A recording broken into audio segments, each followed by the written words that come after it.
Halo, kembali lagi bersama saya Karik Matayasa di channel Yuk Nabung Saham.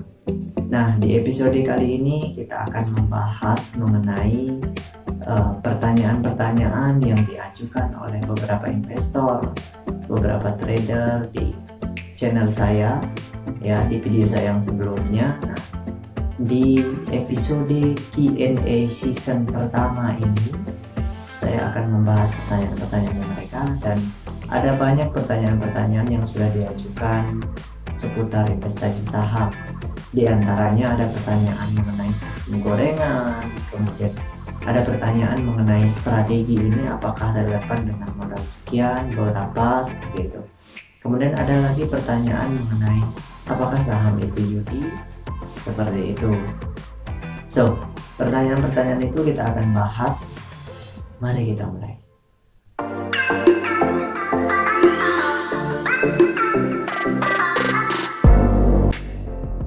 Jika Anda menyukai konten-konten kami mengundang Anda untuk mengklik tombol like dan subscribe agar Anda mendapatkan video terbaru kami setiap minggunya. Oke, pertanyaan pertama datang dari Weekly Trading. Nah, pertanyaannya di sini yang pertama yang ditanyakan adalah, Min, gimana sih kategori saham gorengan itu? Seperti itu kata kuncinya. Jadi bagaimana kategori saham gorengan itu? Nah, saham gorengan ya di bursa kita maupun bursa di seluruh dunia itu kategorinya adalah saham-saham atau perusahaan-perusahaan yang nilai kapitalisasi pasarnya kecil. Ya, biasanya kalau perusahaan-perusahaan gorengan itu nilai kapitalisasi pasarnya hanya puluhan miliar, seperti itu. Jadi karena nilai kapitalisasi pasarnya kecil, sangat mudah untuk digoreng oleh pemborong atau istilah lainnya bandar, seperti itu, atau fund manager atau siapa saja yang mau menaikkan harga atau menurunkan harga sahamnya, seperti itu. Nah, yang kedua cirinya itu atau kategorinya yaitu saham-saham ini memiliki chart yang bolong-bolong, istilahnya bisa dilihat pada gambar ini. Nah, di gambar ini kalau kita pakai time frame 1 jam ya atau beberapa menit, itu chartnya atau grafiknya itu sangat tipis ya, sangat kurus-kurus seperti itu. Jadi ini adalah kategori saham gorengan, seperti itu. Nah, kemudian yang ketiga, ciri-ciri saham gorengan itu adalah saham-saham yang tidak ditransaksikan oleh investor retail, seperti itu. Jadi investor retail itu sangat tidak tertarik dengan saham-saham seperti itu.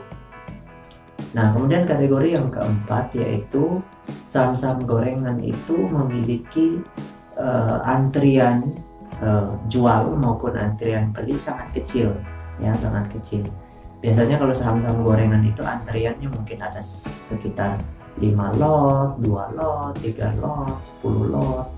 Jadi sangat mudah untuk diborong, seperti itu. Ya, seperti itu. Itu kategori saham-saham gorengan. Nah, oke, kita masuk ke pertanyaan yang berikutnya. Nah, ya pertanyaan yang berikutnya itu datang dari Kinastar Channel ya. Nah, di sini ditanyakan, Min, gimana caranya tahu kalau saham itu lagi digoreng? Nah, untuk mengetahui saham yang lagi digoreng, tentu caranya sangat mudah. Kita lihat antriannya. Ya. Kalau antriannya kecil kemudian harganya tiba-tiba naik, tiba-tiba jatuh, nah itu adalah saham-saham yang sedang digoreng bandar, sedang digoreng oleh investor institusi, atau sedang digoreng oleh pemborong, seperti itu. Jadi karena antrian beli maupun antrian jualnya sangat sedikit, jadi mudah sekali diborong. Kalau ingin menaikkan harga sahamnya, tinggal kita habiskan antrian jual di kolom offer, gitu, harganya langsung naik. Kalau kita ingin menurunkan harganya, menggoreng dengan tujuan menurunkan harga, ya kita habiskan antrian jual, kita habiskan antrian beli di kolom bid, seperti itu harganya akan turun, kayak gitu. Jadi sederhana sekali, ya seperti itu. Oke, Kita masuk ke pertanyaan yang berikutnya. Pertanyaan yang berikutnya datang dari Agnes Kreatif ya. Nah, di sini Ibu kayaknya, Ibu Agnes menanyakan emang cara goreng saham itu kayak gimana. Nah, ini sama dengan pertanyaan yang tadi yang sebelumnya ya. Jadi kalau mau menggoreng saham ya, caranya itu ya kita tinggal memborong, kalau ingin menaikkan ya, antrian jual di kolom offer ya. Jadi kalau misalkan kita mau menggoreng karena antrian, makanya kita cari saham-saham yang antriannya kecil, 1 lot, 10 lot, itu tinggal kita borong aja. Itu mereka mau menjual, kita ambil, kita beli gitu. Kita borong barang mereka, udah langsung naikin. Begitu juga sebaliknya, kalau kita ingin menggoreng untuk menurunkan harga, ya tinggal kita berikan saham kita kepada orang-orang yang ngantri ingin membeli di kolom bid gitu. Jadi kita istilahnya hajar kiri kayak gitu. Kalau ingin menurunkan harga, kita hajar kiri, hajar, kita kasih barangnya, harganya turun. Sesederhana itu cara menggoreng saham. Oke, kita masuk ke pertanyaan yang berikutnya ya. Nah, pertanyaan yang berikutnya itu datang dari Saham Gorengan. Ini nama channelnya Saham Gorengan ya. Kayaknya sering goreng-goreng saham.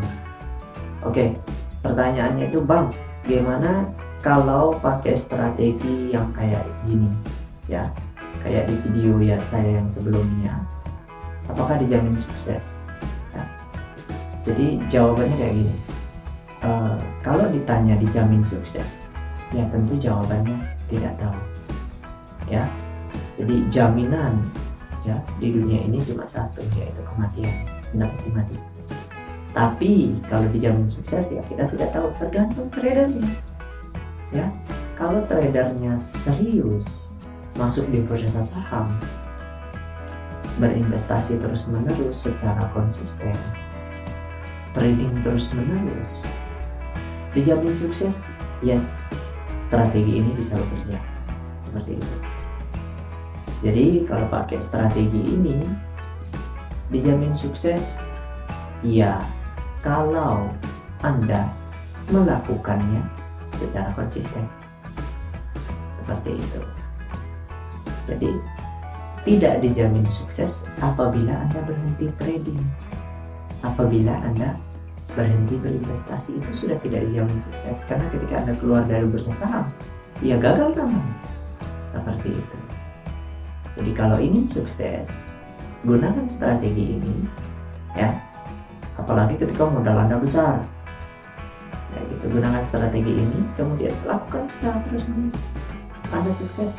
Yes, saya percaya, saya yakin 100% Anda pasti sukses.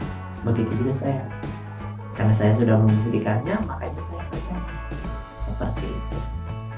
Oke, pertanyaan yang berikutnya kita masuk ke, nah ini ya yang menyangkut dengan pertanyaan yang sebelumnya tadi. Nah, ini ditanyakan dari stock market ya. Nah, channel stock market ini bertanya, emang modal berapa baru bisa pakai strategi kayak gitu? Jadi strategi saya kan membagi portofolio menjadi 3 kelas ya, 3 tingkat. Itu strategi supaya kalau misalkan di 3 perusahaan rugi, perusahaan yang lainnya bisa menutupi kerugian dari perusahaan yang 3 ini kayak gitu. Oke, strategi ini dia tanya modal berapa. Jadi tidak ada patokan modal.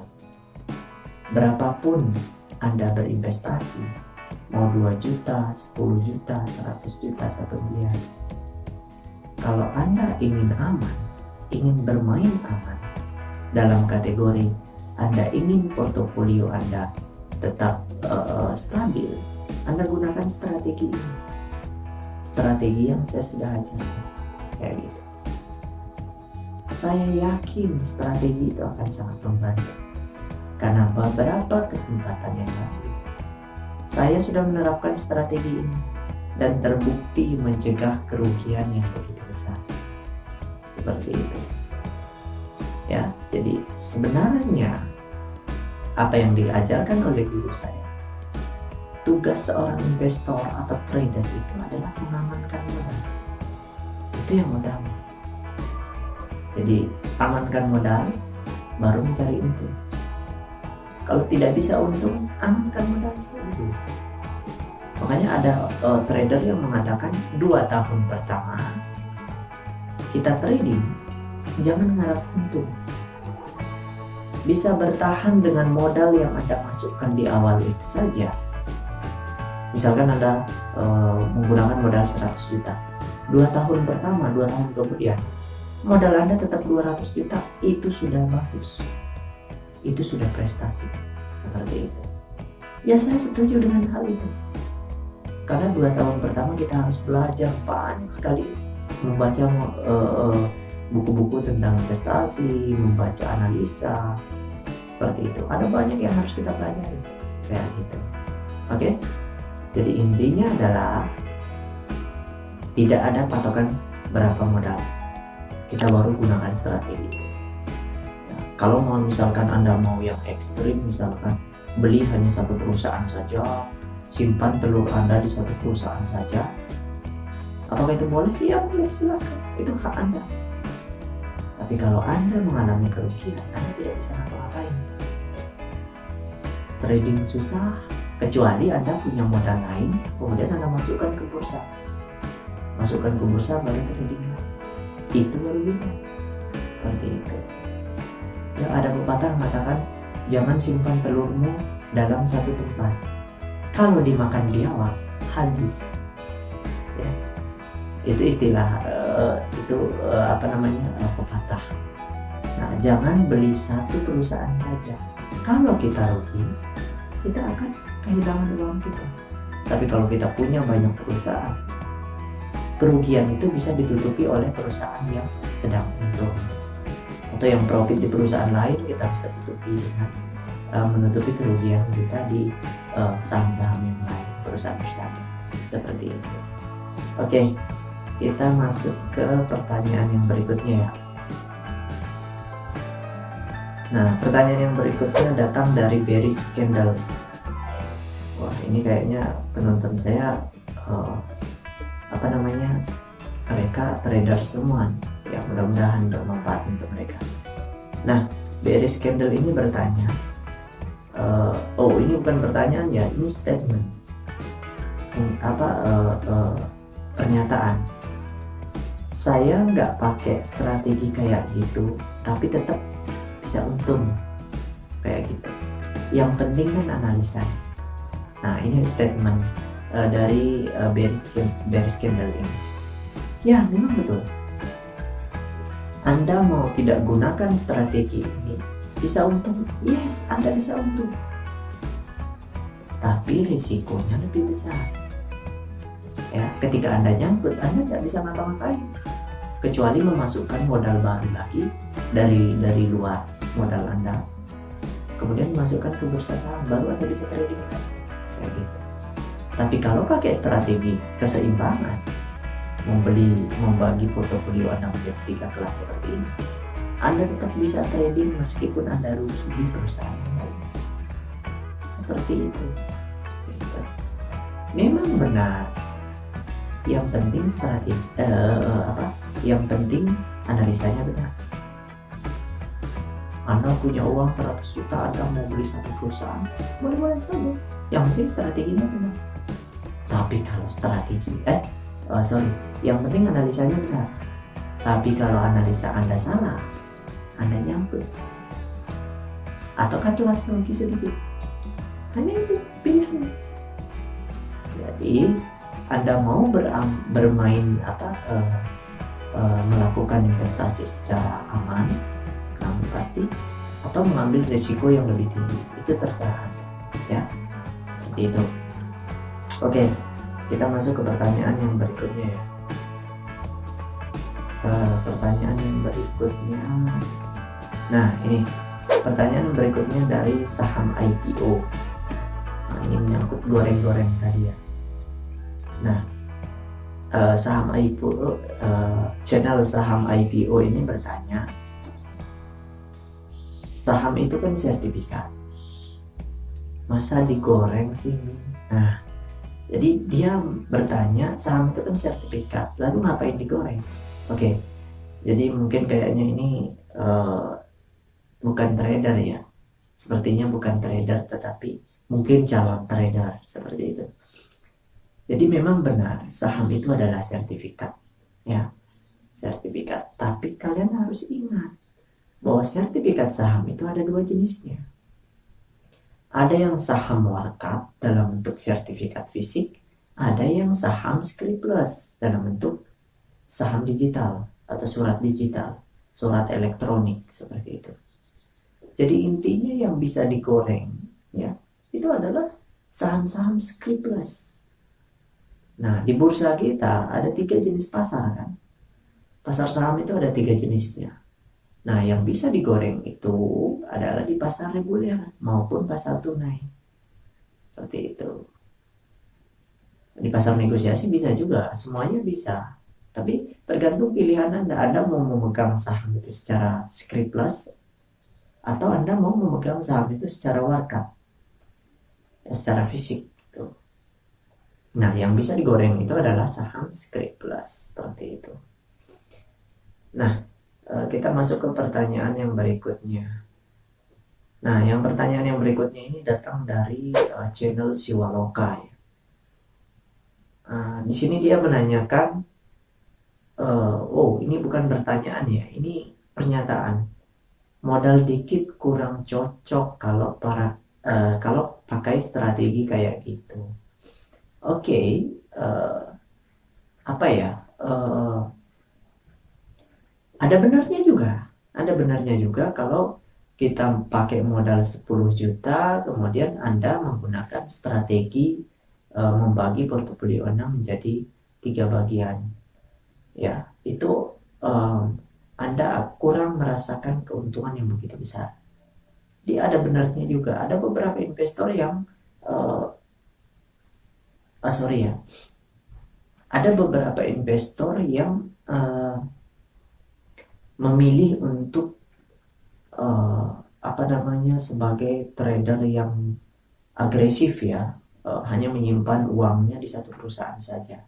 Apakah itu masalah? Tidak ada masalah, karena dia ingin merasakan keuntungan yang begitu besar itu dalam waktu yang singkat gitu. Bisa saja. Apakah itu bisa-bisa saja? Yes, itu bisa saja. Itu boleh-boleh saja. Kayak gitu. Ya.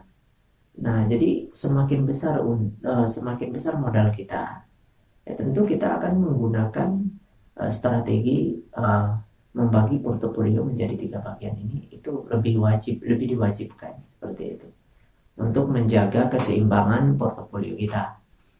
Nah, kalau kita misalkan tidak mau atau memilih menjadi trader yang agresif, ya, trader yang agresif menyimpan modal kita dalam satu perusahaan, yes itu boleh, ya itu, tapi itu lebih beresiko seperti itu. Ya itu terserah sih ya. Oke, kita masuk ke pertanyaan yang berikutnya ya.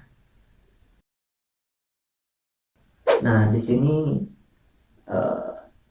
statement juga ya. Ini statement karena di video saya sebelumnya saya mengatakan bahwa saya